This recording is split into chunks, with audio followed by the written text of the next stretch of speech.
Growing beyond the four walls, expansion with profitability. It's the buzzword in the retail sector, and we need to know how profits are going to be made. Please have a seat. I don't know about the other three, but I saw Mr. Gandok in the morning at about 9 o'clock, so give him a round of applause. He was here at least an hour before everybody showed up. So please have a seat.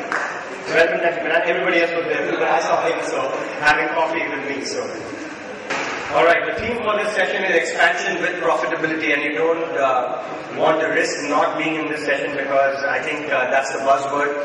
Yesterday at this time when I kicked off the first session, the hall was not so full, but then I got Aditya Ghosh on the panel, who had just clocked in 700 crores in profits, pure profit, and of which I think 140 crores are pure cash profit.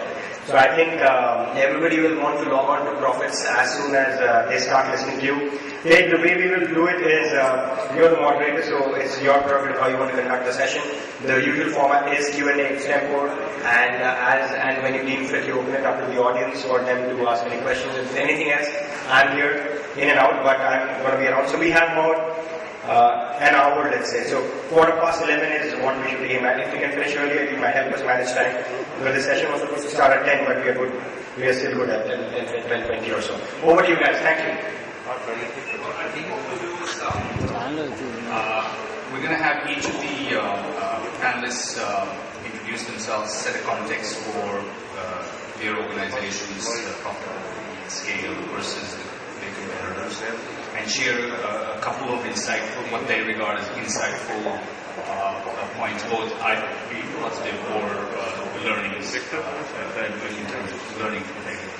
And after each panelist has spent 5 minutes on each on that, then we'll open up the Q&A and both comments from panelists on each other's points as well as questions from the floor.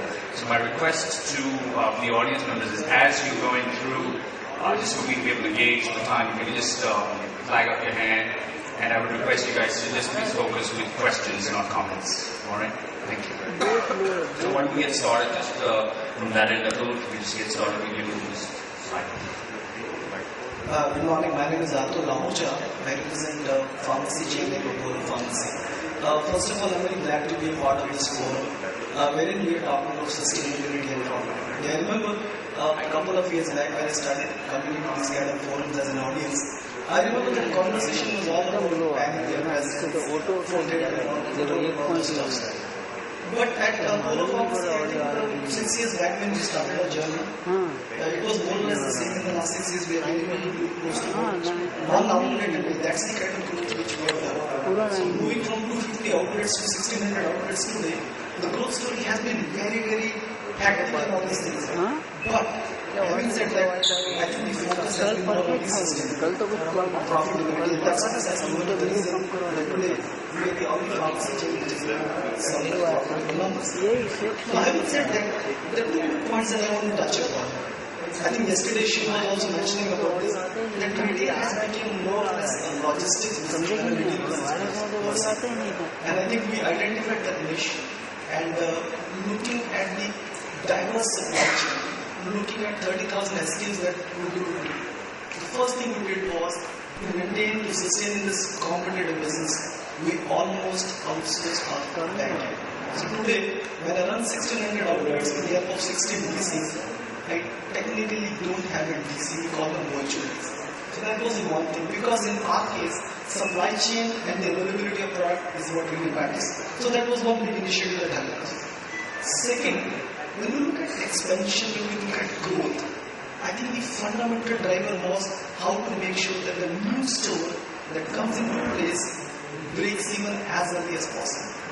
So the focus of the operations team was always on these new stores rather than on the old stores. So we took another initiative wherein we said that let's bifurcate our departments, wherein we had an operations department to take care of complete operation of the outlet, make sure that each and every outlet is a sustainable unit. At the same time, creating another department to call them bought, built, operated, trusted, whose only KRA and focus was to open a profitable outlet, make it break even within 12 to 16 months, and then to hand it over back to the operation. Now, having said that, in this last 5 to 6 year journey, it's not that we haven't done any mistakes, right? But the only thing was that we monitored each and every learning and made sure that those learning was incorporated in the next.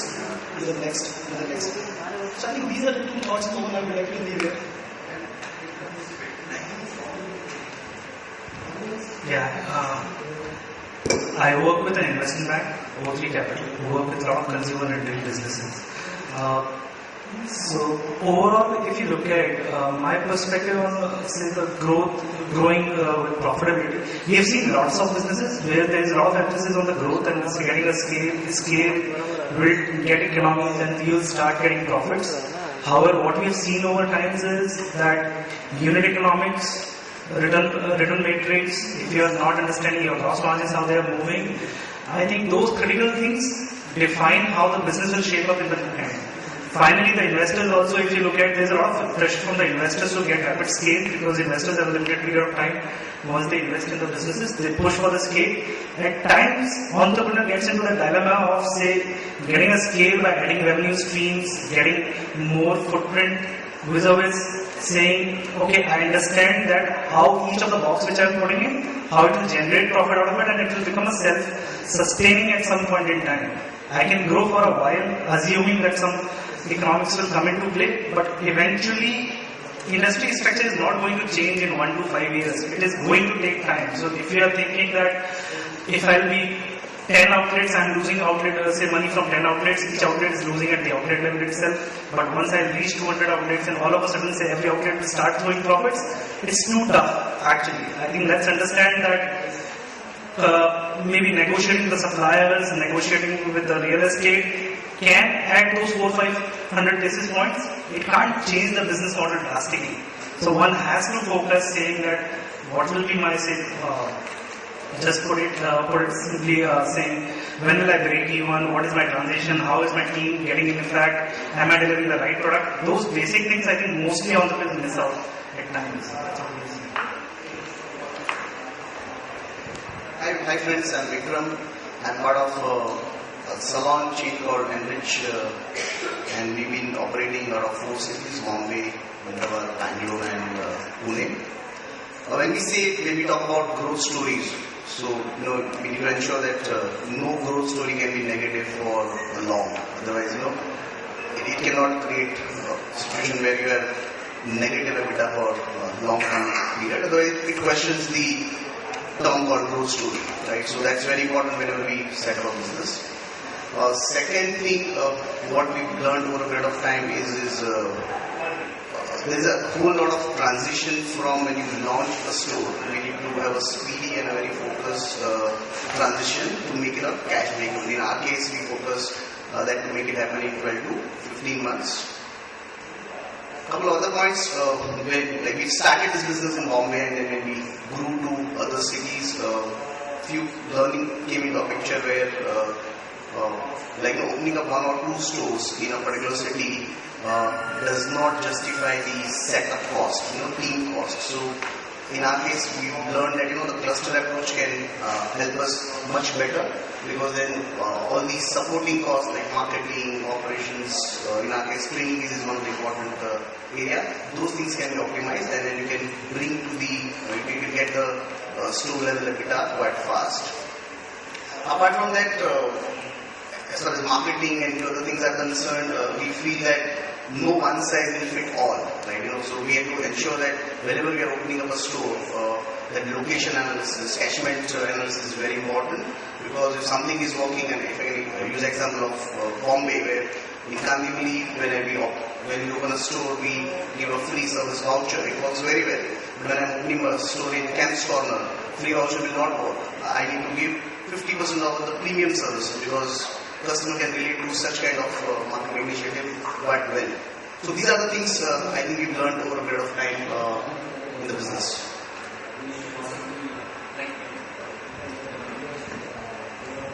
Hi, good morning guys. I represent a chain from Mexico and with 4th largest multiplex operator globally. We operate currently 64 stores in India, and I mean, the state subject is, beyond the four wall, or how do you go out of the four wall. My serious thought on this would be that first make sure that you are clear with your four walls. Even beyond expanding for further, you have to be very, very clear on what business you are into, how do you want to expand, where do you want to expand. We are into this business since last 40 years. From Mexico, we were observing India for quite a long time. Indian multiplexes got birth probably 97, 15, 17 years before. But specifically,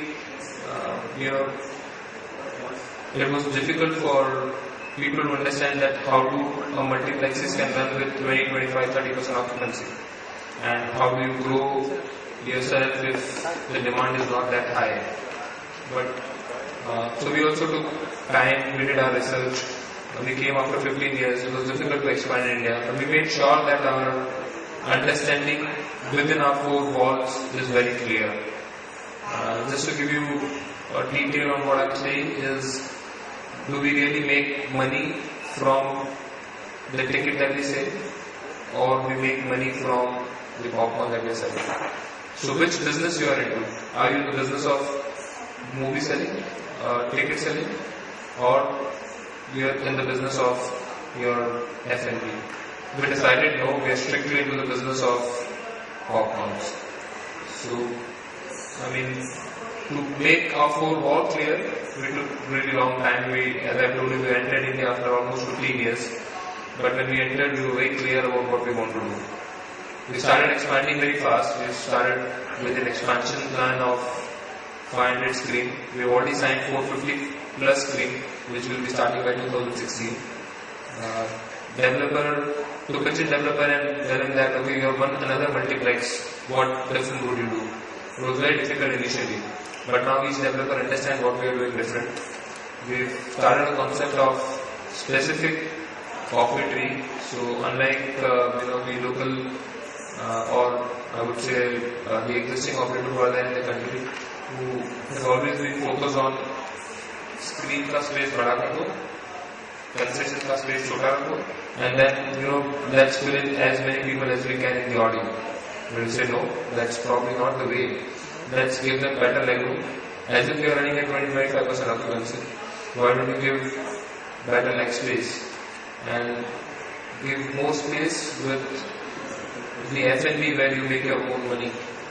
So, I mean, that's how we started expanding. Developers started understanding. We've also introduced the revenue share model on F&B and box.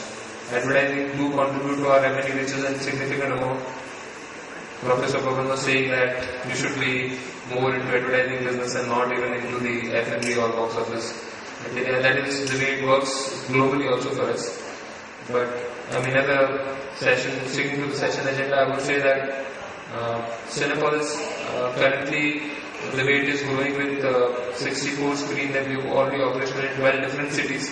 So it's not important that what your approach is. Each city has a potential.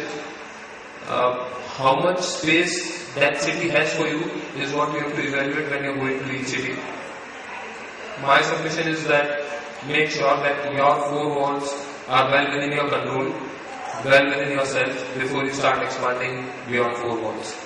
Thank you. Hi, my name is Gaurav Jain. We have a restaurant chain by the name Mast Kalandar in Central and South India. We have 49 outlets currently, so just around the half-century mark. Probably next month we'll have hit that 50 store. We started this business 7 years back, and all our stores run profitably across regions. I think what is very, very important while we expand is not to forget the basics. So sometimes we are in a hurry to expand, or there is a pressure to expand, or we become more ambitious. So while I say growth is very important for any business, I think any business which doesn't grow probably is on the decline. So I think growth is very important, but we should never forget the basics when we expand. So when we started this business, we had a very,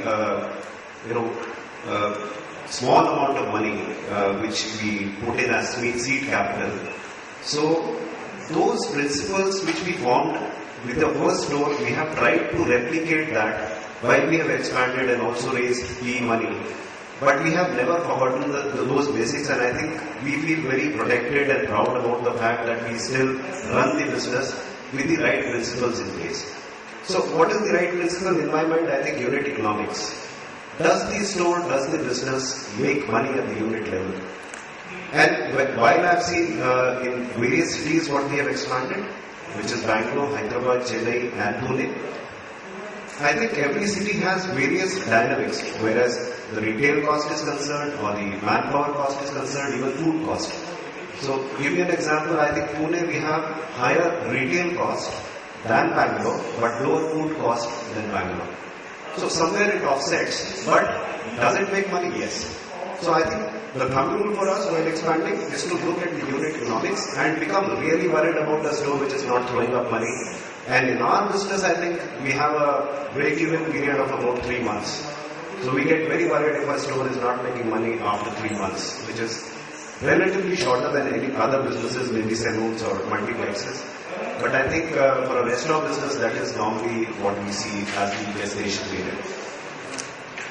The second thing which I would like to bring into discussion is the regional impact on the model. I think a lot of people forget or try to force their own model which they might have developed either abroad or, let's say in Bangalore, what works may not work in Pune. So it may be around, let's say, the spice levels or the food. So while the core proposition can be same, so we are North Indian vegetarian everyday meal, which a professional can have or a family can have at a 100 rupee kind of a price point. So that core philosophy we keep the same. But do we sell more of biryani or do we sell more of rotis is more of the regional driver, and we try and focus there. So not to sell, let's say, we doing these spice levels, let's say in Chennai, let's say 5-10%, and try to accommodate that family and experienced customer as compared to Bangalore. Also, when we do take into account these regional preferences, we also tweak with the store sizes. So our average store size in Chennai is about 1600 square feet, whereas in Bangalore it's 1200 square feet. And Pune it's 1000 square feet. So, and also it's availability of the real estate, the sizes, but I think if we try and do a 1000 square feet space in Chennai, where the family is coming in for an experience, that might not work. So, 2 points which I want to bring into this discussion is unit economics and the regional preferences. Hi, I'm Rohan Jetli, and I'm the promoter of TGI Fridays in India. And all of our outlets are company owned and company operated. And the 2 points that I wanted to touch upon was having the right people in place and leveraging off your real estate commitments. So the first part, which is before that, what I wanted to get into, I wanted to first just create a premise of the fact that we're a completely debt-free company and we don't have any private equity injection. So the pressure on per unit profitability is exceptional upon us because all of our development is financed through internal accruals. So firstly, to get the right people in place, and the importance of having the right people in place regionally, especially when you're developing nationally, is to leverage off certain cost controls which you might find in different regions around India. They have different advantages. Some might have lower labor costs, some might have lower food costs. The only way you're going to be able to take advantage of those nuances is by having the right people who represent your brand and who are heading the operations of your brand in these particular regions. That's one. Secondly, as far as real estate is concerned, now we're all aware of the minimum guarantee and revenue share, which is sort of the hot thing right now that everyone's doing with any organized retail format, with any large developer. I think everyone's very open and aware of this formula, and people are taking advantage of it, which is a good thing because traditionally it protects the landlord on the upside and it protects you on the downside. But the key here is when you're negotiating real estate, one thing that you really have to focus on when you're keeping profitability in mind is always look at your most conservative sales and revenue figures and commit on long-term leases based on only your most conservative figures. If it doesn't work out, it's equally difficult to perform and create those numbers as it is to walk away from a deal. But you have to know when the time is right and when you have to actually walk away from a deal. And if the real estate commitment in terms of the occupancy expense is not falling within your conservative revenue parameters, then you have to just decide to walk. However, on the other side, don't be afraid to share your upside. So always keep the minimum guarantee as low as possible, and don't be afraid to leverage of the revenue share figure on the top side. If you're making money, don't be afraid to share the wealth, basically is what I'm trying to say. And but remember that you must protect yourself from cash losses, because a lot of these commitments have locking periods and things, and the last thing you want to do is be stuck in a position where your nationwide development plan is compromised because you're losing so much cash in 1 or 2 or 3 particular units. So that is something that I would advise everyone to keep a strong eye out on, as far as capping your losses, your potential losses are concerned. And of course, once you actually achieve profitability, even if you're sharing a large part of the top side through scale, you will in aggregate find yourself in the money in the long run.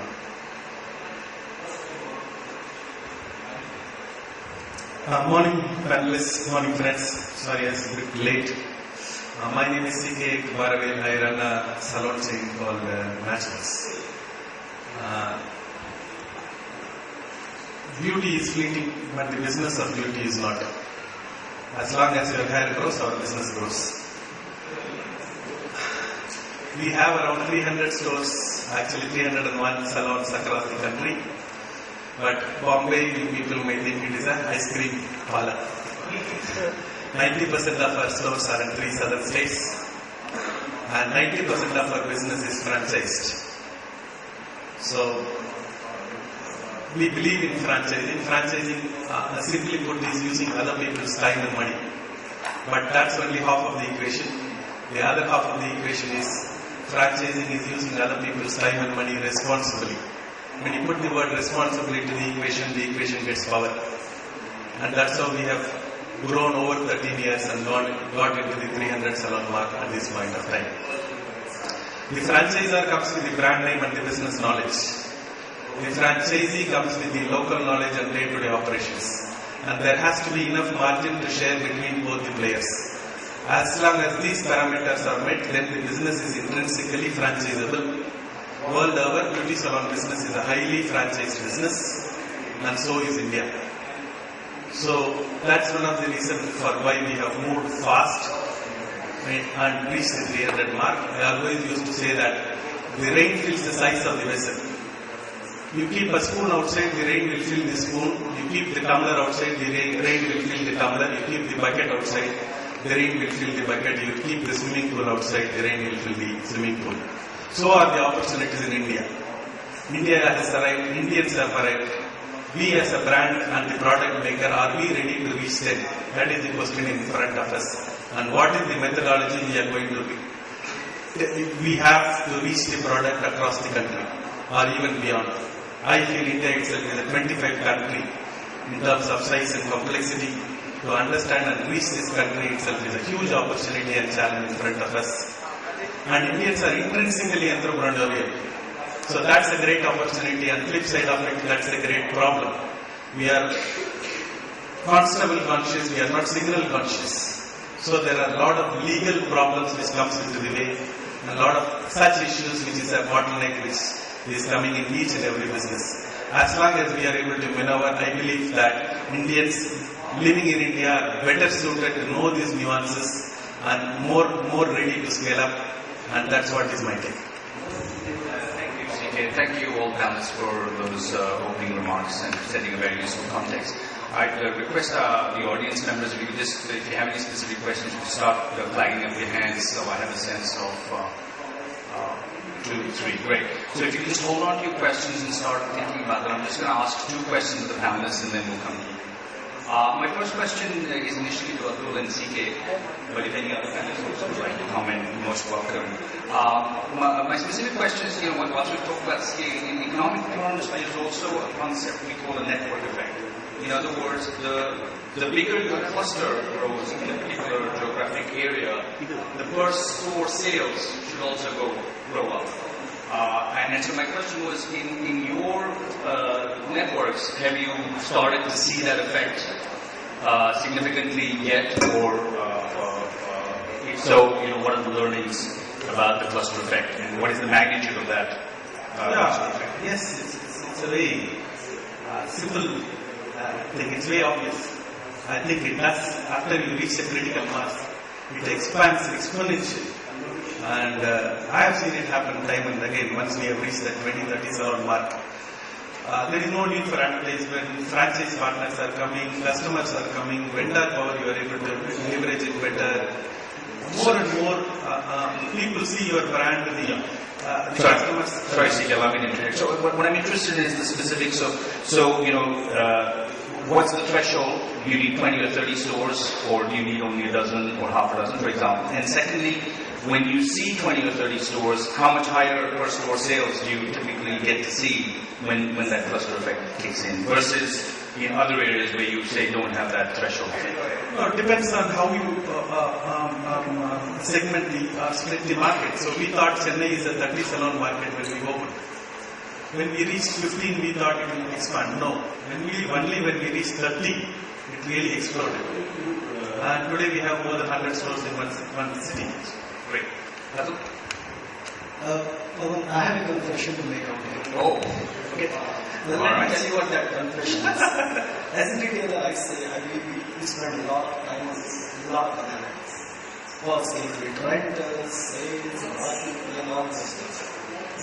We spend a lot of time, a lot of money, a lot of energy on this, and I'm not saying that it wasn't a bad exercise. It gave us a lot of good insights into the business. But last year and a half has been, there has been a paradigm shift in the business. The way we look at the business. Whether it's a retail, national, city, cluster, the focus has completely shifted to the return on capital employed for now. So, running a 1,500 outlets in the random or number of retailing also, you will find things always losing. But then we realize that's not the answer. There are hidden 400, 600, 800 stores which are actually utility into profits of it. So we realize that there is a scope to stay in productivity and all those parameters which we thought are the best for the retail, and realize that when it comes to return on capital, actually is not good. So, very honestly, we have done all those analytics for the time being. And the only analytics is the return on capital. As an economist, that brings a very warm cockles in my heart. Any other panelists would like to comment on that one? Otherwise, I can move to the second question. My second question is to Gaurav, and if any other panelists want to talk about it. Gaurav, can you talk a little bit more about you talk about unit economics, but you also talk a little bit about the choice of regional expansion. I mean, just heard CK point out that going from 20 stores in Chennai to 50 is probably far more profitable than opening another territory in that context. So that's from the scale store cluster effect. But what about in terms of back-end costs and commissaries versus others? If you just comment a little bit on that, how that impacts which cities you choose to spread out to. I think first of all we need to analyze whether the target customer is present in that city, because it's very, very important we take a very serious look at that particular aspect. So I'll give you an example. I went to Hyderabad just after we opened to see if the city was ready for expansion for Maskalada, and I found that the city was not ready. And after that, after 3 years, I went there, and the city was totally changed, and the target customer was there. So we actually signed the outlet that very day on which I landed. So I landed at 10, and by 4 o'clock we already had signed a deal because I saw the readiness of the city. So when we are expanding regionally, first of all, whether the target customer is there, whether you make business sense for that particular city. Then, of course, when we are expanding, there is a back-end cost which gets apportioned to that particular city, which comes together with it. So you need to make sure that while you're running, at what level do these back-end costs start breaking even to the EBITDA which is getting thrown out of the units. So that is somewhere a lot of people make mistakes. The way that we do it, we try to minimize when we get into a city, minimize the back-end cost to the least possible so that even if you are losing money, the indirect cost of the back-end money in running the commissaries or running the city management infrastructure, we minimize it till the time we are at a scale that we can further invest in the money. So Chennai, Pune, when we expanded, we kept the cost to the minimum, and then when we were fairly comfortable, then we put in the further costs, invested in a proper commissary, and invested in the senior management there, which can further fuel the growth to the next level. So I think we have been, and I feel we have been prudent in not just going all fully investing into the city. We tested the waters, and then we made those investments in those cities. Thanks. My final question, which is primarily Devang and Rohan and any other panelists would like to comment.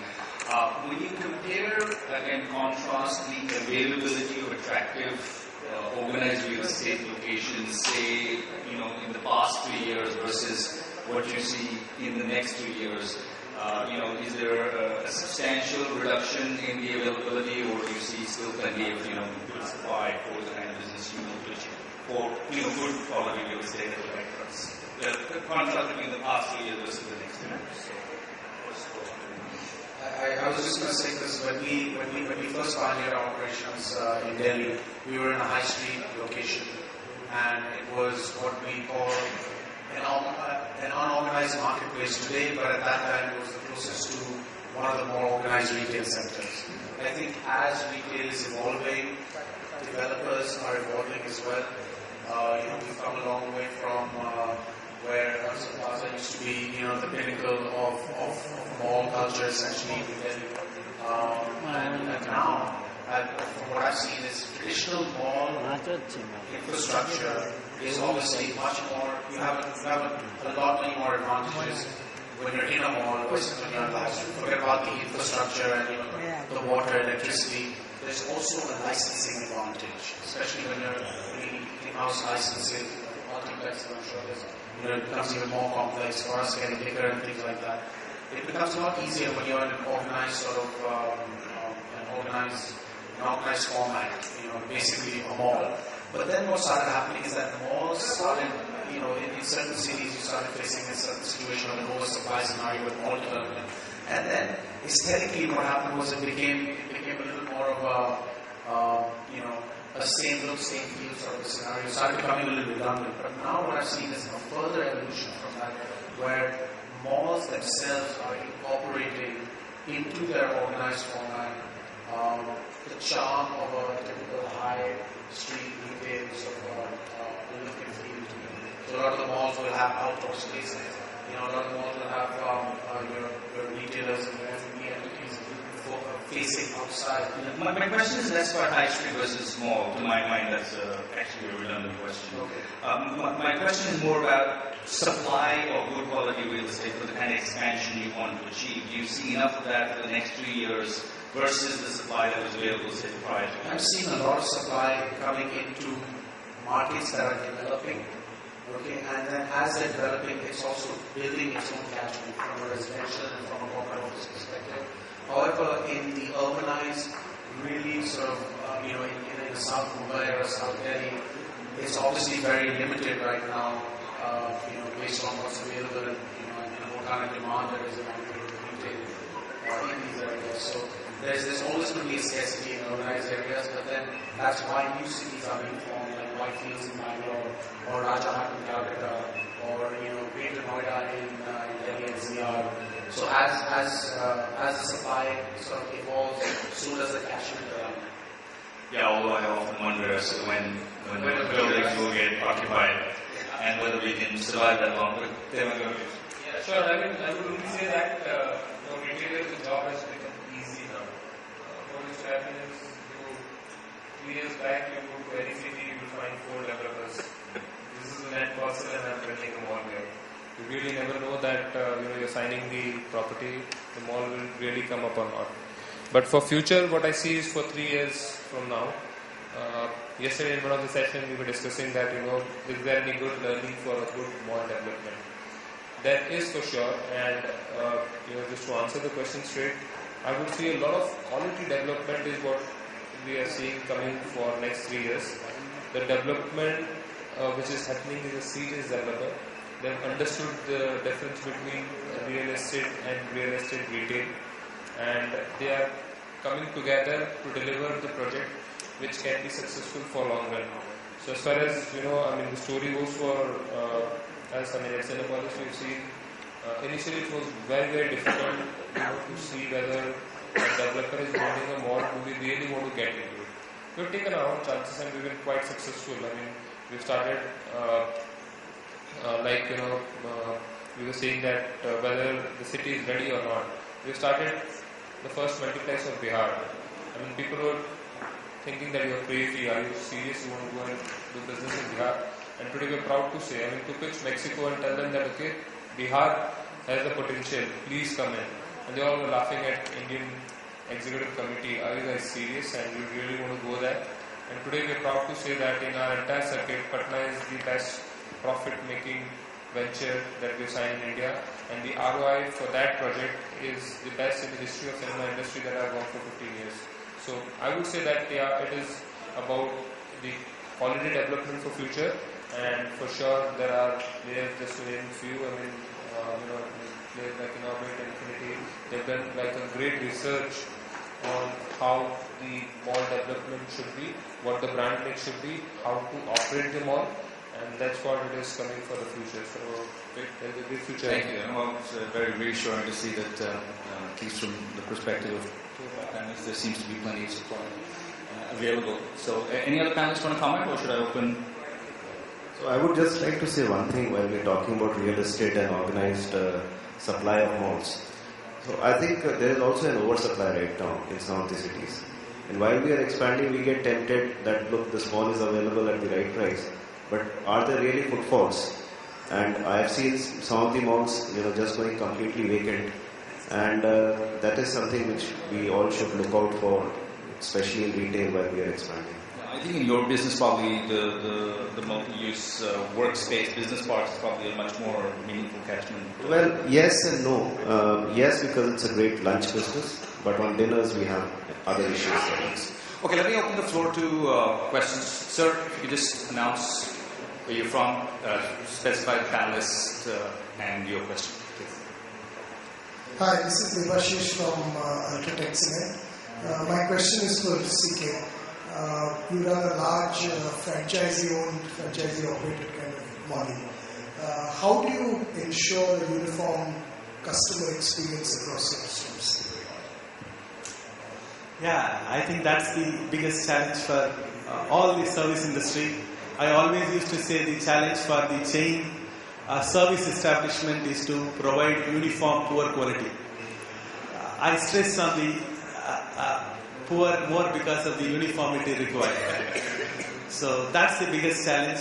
We can put SOPs, we can put a lot of things in place, but fortunately for us, the customer is in a forgiving mode. So we need to take advantage of that, put the the front end in place, and then go back and correct it. That much time is available for us at this point of time. So we can quickly, because this is a hugely unorganized business. So the challenge is to organize a little bit and then grow a little more. So that's exactly what we are doing. I can very candidly say, if I have to say, in the scale of 1 to 10, we are at 3.5 at best. Can I share some thoughts? In our case, we strongly believe that when you set up something like this, you need to put up a team to win, right? So because all your operations are there, your learnings are there, but you need to invest as well on quality parameters, your mystery audit, your learning. So all those things ensure that the team is there to win, not to just run the show. So in our case, we even guarantee them some commission, because the break-even time is almost 12 to 15 months. And being a largely people-driven business, our team motivation and their existence and their continuity or retention is very, very important. So this is the area where we put most of our money. Great, thank you. Next question, please. Good morning. My name is Nikhil. Hello. My name is Nikhil. I'm from IIM Ahmedabad. There's a question for Mr. Gaurav. So as you expand across geographies and each location has different change in their taste buds, there's also a move for people to start eating healthier, less processed, locally grown, fresh food. So how do you ensure that each franchisee or location is able to manage that and provide the customer a personalized food experience? Or is that a motive that you have in mind in the future, or is it? No, of course, when you walk into any brand, you will expect consistency and you will expect the same product quality every time that you go there.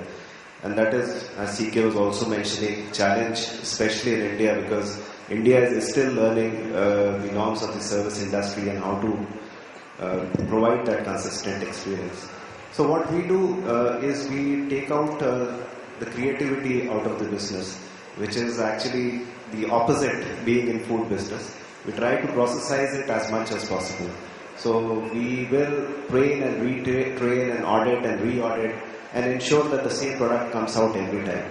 We will also decentralize certain processes. For example, sourcing of vegetables. So we will not source at each store. We will source centrally so that we can quality check them, we can process them, and then we can send it to the stores, so that at least one level of quality control and checks on the product is done. And that is a process that we replicate in each cities. Some of the products are sourced centrally for the entire business at one location in Bangalore and then redistributed to other cities. So by doing that, at least we are doing some sort of consistency and standardization.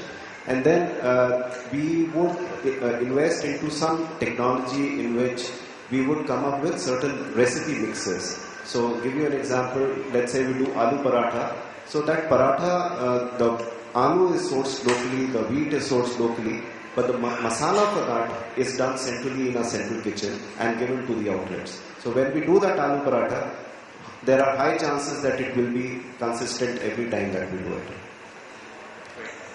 This gentleman here who looks a lot like Mr. Birla, but probably is not. Yes. Good morning. I am Jitendra Chauhan from Z2 Ahmedabad.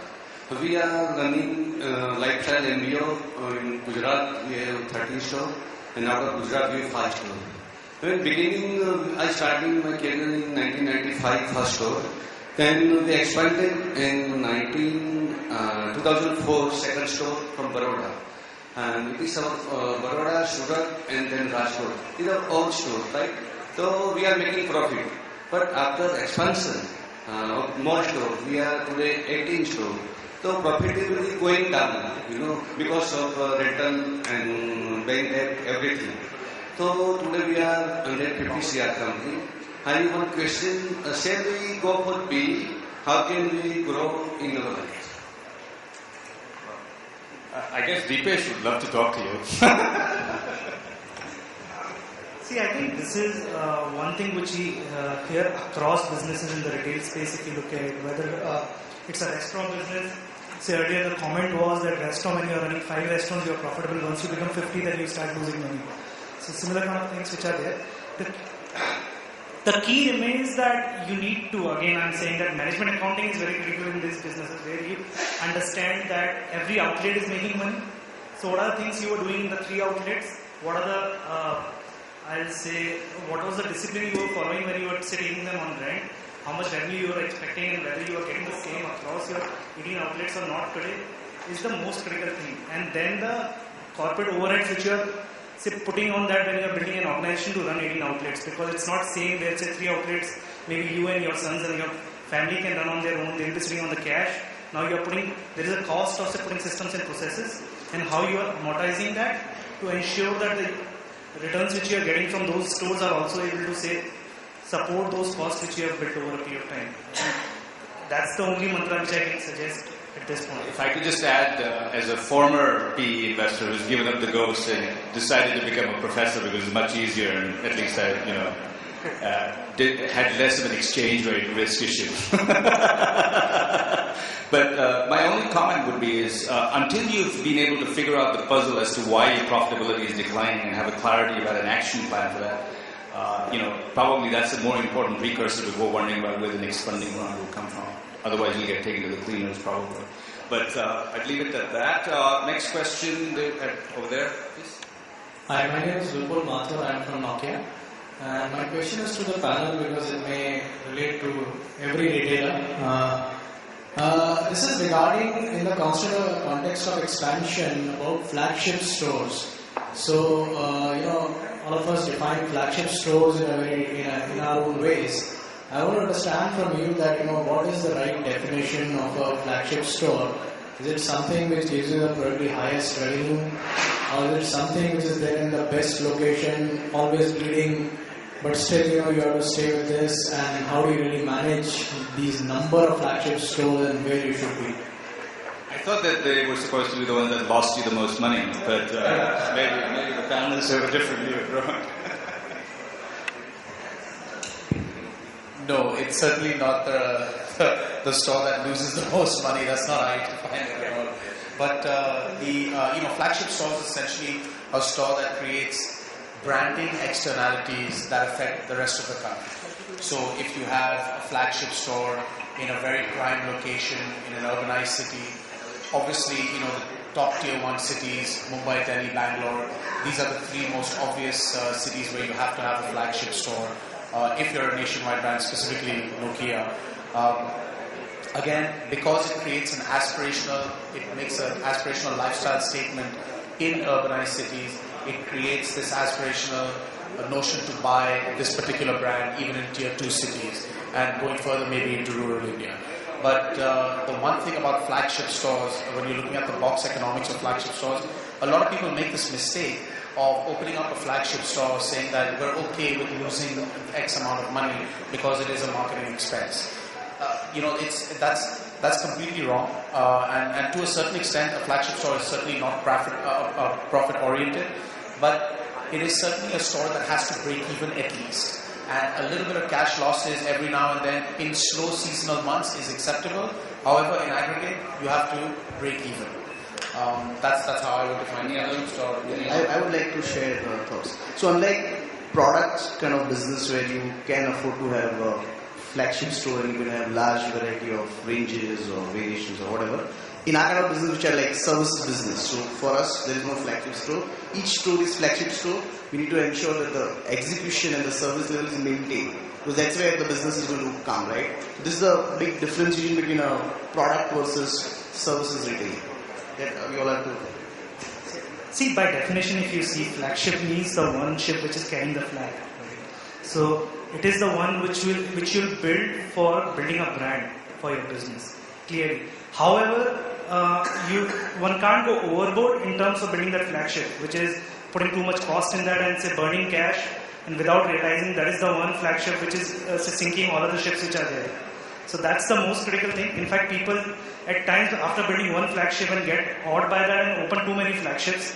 So that also can be very critical. So be very clear about flagship is for the brand building purpose. The cost associated to that should go for your branding and advertising expenses. How much you can bear is something which should be supported by the P&L. Balance sheet, I doubt. Hi. My name is Ravi Mani and I represent Next Retail. I think one of the most common remarks that you hear in such forums is that, I never have a problem in terms of my top line. It's always my bottom line which is a problem. Now, I heard all the panelists speak about, unit level economics, and therefore, I think there is a sense of obsession, and we completely get consumed by achieving store level profitability, be it 6 months, 12 months, 18 months, whatever time frame we have. It almost seems the case that, once we achieve a store level profitability, it's almost a sigh of relief that we kind of, take, and our back office costs always kind of plays catching up with store level profitability. Are we always putting the cart before the horse, and no sooner we realize that a store is actually making a contribution towards corporate overheads, we tend to get complacent and try and increase our back office costs prior to its time, and therefore profitability always seems to be a moving target. Any of the panels can take the question. No, I'm just wondering whether this is what the common fault is with most retailers. See, this is a very carefully chosen panel. So I'm telling you, I think these are the few people who really focus on profitability.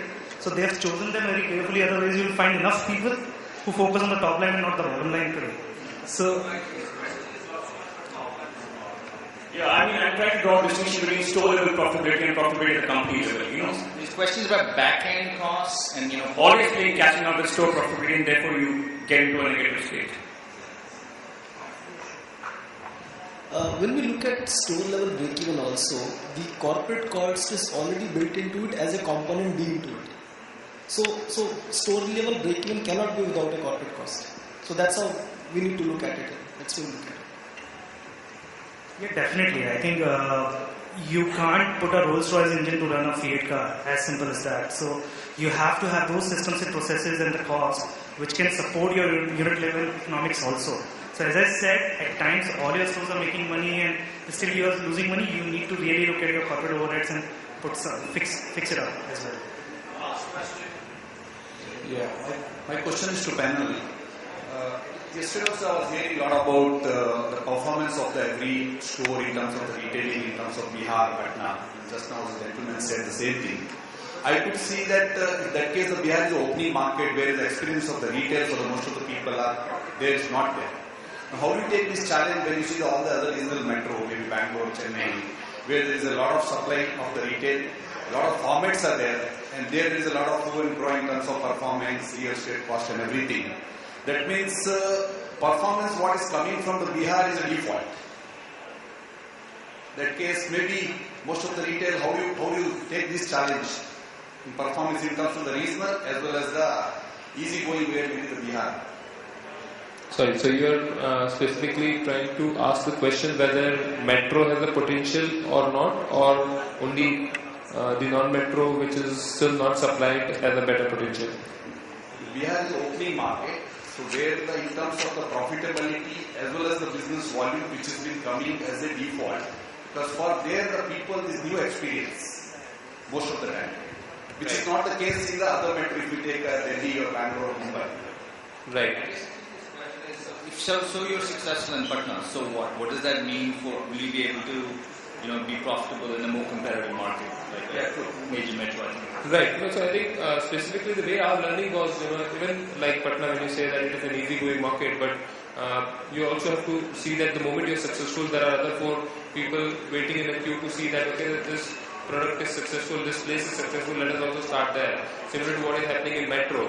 So we need to see that what is the potential area-wise. Like in Bombay is pretty wide. Somebody said South Bombay, the real estate cost is really, really high. Whether you can really afford the rental, the capacity to pay per ticket is there or not there. So each market, each location, each region you have to evaluate and then move forward for how do you want to do the business there. Whether you want to build up your project with the higher capex, lower capex, what is the requirement of that area, I wouldn't say city, requirement of that area, and what is the demand that you have to calculate locally. Thank you so much, the entire panel, and thank you, Tej, for hosting and moderating this. Big round of applause for the panelists. As someone said, this was a carefully crafted panel because they only talked about profits. So great start in the morning. Thank you all for joining us.